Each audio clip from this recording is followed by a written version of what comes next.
கமல் ரசிகன், சினிமா காதலன், லியோவின் நாயகன் யார் இந்த லோகேஷ் கனகராஜ்? 1986ஆம் ஆண்டு பிறந்த லோகேஷின் சொந்த ஊர் கோயம்புத்தூர் மாவட்டம் கிணத்துக்கடவு. அப்பா கனகராஜ் ஒரு பஸ் கண்டக்டர். சிறு வயதிலிருந்தே சினிமா மீது ஆர்வமுள்ளவராக இருந்த லோகேஷ் பொள்ளாச்சியில் பள்ளி படிப்பை முடித்தார். லோகேஷின் உறவினர்கள் பெரும்பாலும் டெக்ஸ்டைல் தொழிலில் ஈடுபட்டு வந்ததால் குடும்பத்தினரின் அறிவுரை ஏற்று கோவை PSG கல்லூரியில் ஃபேஷன் டெக்னாலஜி படித்தார். சென்னை மீது இருந்த ஈர்ப்பால் தன்னுடைய MBA படிப்பை சென்னையில் தொடங்கினார். படிப்பை முடித்துவிட்டு வங்கியில் சேர்ந்து தன்னுடைய பணியை தொடங்கிய லோகேஷிற்கு சினிமா மீதான ஆர்வம் குறையவில்லை. வார இறுதி நாட்களில், விடுமுறை நாட்களில் குறும்படம் எடுப்பது, கதை எழுதுவதை பழக்கமாக்கிக் கொண்ட லோகேஷிற்கு இயக்குனர் கார்த்திக் சுப்ராஜின் அறிமுகம் கிடைத்தது. லோகேஷ் கனகராஜ் குறும்பட போட்டி ஒன்றில் கலந்து கொள்ள அதில் நடுவராக வந்து அமர்கிறார் கார்த்திக் சுப்ராஜ். லோகேஷின் குறும்படத்தை பார்த்து பாராட்டியவர் தான் தயாரித்த அவியல் என்ற அந்தலாஜி படத்தில் ஒரு படத்தை இயக்க லோகேஷிற்கு வாய்ப்பு கொடுக்கிறார் கார்த்திக் சுப்ராஜ். அந்த வாய்ப்பை பயன்படுத்திக் கொண்டு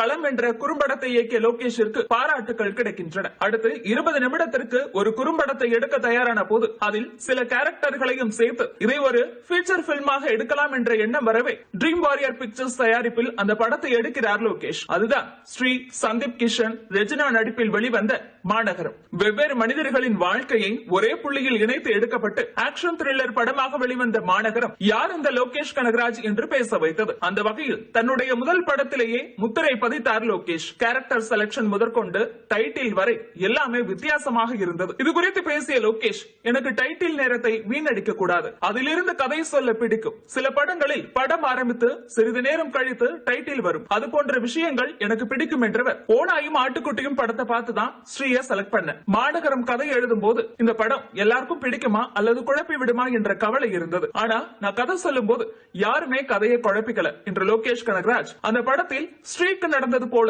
எனக்கு 2011ஆம் ஆண்டு பெங்களூர்ல நடந்தது. அதை வச்சுதான் மாநகரம் ஐடியா வந்தது என்றார் லோகேஷ். நீ யாருக்காவது உதவி செஞ்சாதான் அவங்க நமக்கு உதவுவாங்க போன்ற வசனங்கள் சென்னை மக்கள் இப்படிதான் என்று சென்னை பற்றிய பொதுவான நெகட்டிவ் விமர்சனங்களுக்கு இந்த படத்தில் பதிலடி கொடுத்திருப்பார் லோகேஷ். சென்னையில தான் MBA படிச்ச, சென்னையில தான் வேலைக்கு சேர்ந்த, இங்கதான் குறும்படம் எடுக்க வாய்ப்பு கிடைத்தது, இயக்குனரான, சென்னை எல்லாமே கொடுத்தது, அதனாலேயே சென்னை மீது எனக்கு ஒரு பிடிப்பு உண்டு என்றார் லோகேஷ். யாரிடமும் உதவி இயக்குனராக பணியாற்றாமல் தான் பார்த்த சினிமா குறும்பட அனுபவங்களை வைத்துக் கொண்டு ஒரு படத்தை இயக்கியது மட்டுமல்லாது அதை பேச வைத்த லோகேஷ் கனகராஜின் அடுத்த படம் கைதி. ஒரு பக்கம் ரவுடிகள், ஒரு பக்கம் போலீஸ் டீம், மறுபுறம் அப்பா மகள் பாசம் என்று ஒரே இரவில் நடக்கும் நிகழ்வுகளை கிரைம் த்ரில்லர் ஆக்ஷன் திரைப்படமாக கொடுத்து கைத்தட்டல் வாங்கி இருந்தார் லோகேஷ். அப்படியானவருக்கு மூன்றாவது படமே விஜயுடன் அமைந்ததில் ஆச்சரியமில்லை. லோகேஷின் முதல் 2 படமும் முழுக்க முழுக்க லோகேஷின் படம். ஆனால் மாஸ்டர் படம் பாதி லோகேஷ் பாதி விஜய். முதல் 2 படத்தில் கிடைத்த அளவிற்கு இந்த படத்திற்கு பாராட்டுகள் இல்லை என்றாலும் விஜய் ரசிகர்களை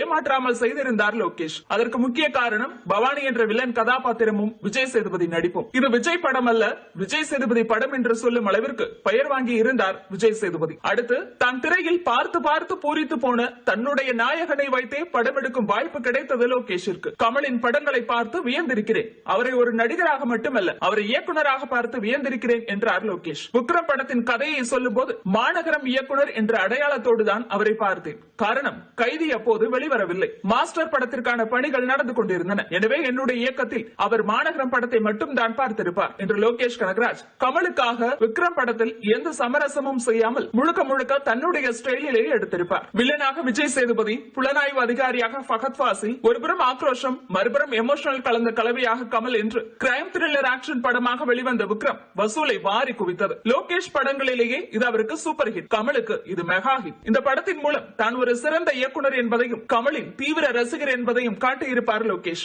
அந்த அளவு கமலுக்காக காட்சிகளை புது மாதிரியாக கொண்டு வந்தது ரசிகர்களை கொண்டாட வைத்தது. அதே சமயம் கமல் கதாநாயகனாக நடிக்கிறார் என்பதற்காக அல்லாமல் அவருக்கு நிகராகவே ஃபகத் ஃபாசில், விஜய் சேதுபதி கேரக்டர்களில் சமரசம் செய்து கொள்ளாமல் அந்த கதாபாத்திரங்களுக்கும் கைத்தட்டல் வாங்கி கொடுத்திருப்பார் லோகேஷ். ஹாலிவுட் படங்களில் வரும் மார்வல் சினிமாட்டிக் யூனிவர்ஸ் போல லோகி சினிமாட்டிக் யூனிவர்ஸ் என்பதை இந்த படத்தில் கொண்டு வந்தார் லோகேஷ். திரைக்கதையில் அவரின் இந்த யுக்தி லோகேஷை தனித்து காண்பித்தது. உங்களை பாராட்ட வார்த்தைகளே இல்லை என்று நான் உட்பட யார் சொன்னாலும் நம்ப வேண்டாம். யூடியூபை திறந்தாலே வார்த்தைகளின் களஞ்சியமே தென்படும் என்று விக்ரம் படம் வெளியாகி வெற்றியடைந்த பிறகு லோகேஷ் கனகராஜிற்கு கமல் எழுதிய கடிதங்கள் இணையத்தில் வைரல் ஆகின. இந்த நிலையில்தான் விஜயை வைத்து மீண்டும் லியோ படத்தை இயக்கி இருக்கிறார் லோகேஷ். இது 100% என்னுடைய படமாகத்தான் இருக்கும் என்று சொல்லி வரும் லோகேஷ் அடுத்து ரஜினிகாந்த் படத்தை இயக்குகிறார். உதவி இயக்குநராக பணிபுரியாமல் திறமை இருந்தால் போதும் சிறந்த இயக்குனர் ஆகலாம் என்பதற்கு லோகேஷ் ஒரு உதாரணம் என்ற கருத்துக்களுக்கு பதில் கொடுத்துள்ள லோகேஷ், எனக்கும் உதவி இயக்குநராக பணிபுரிய வேண்டும் என்பது ஆசை.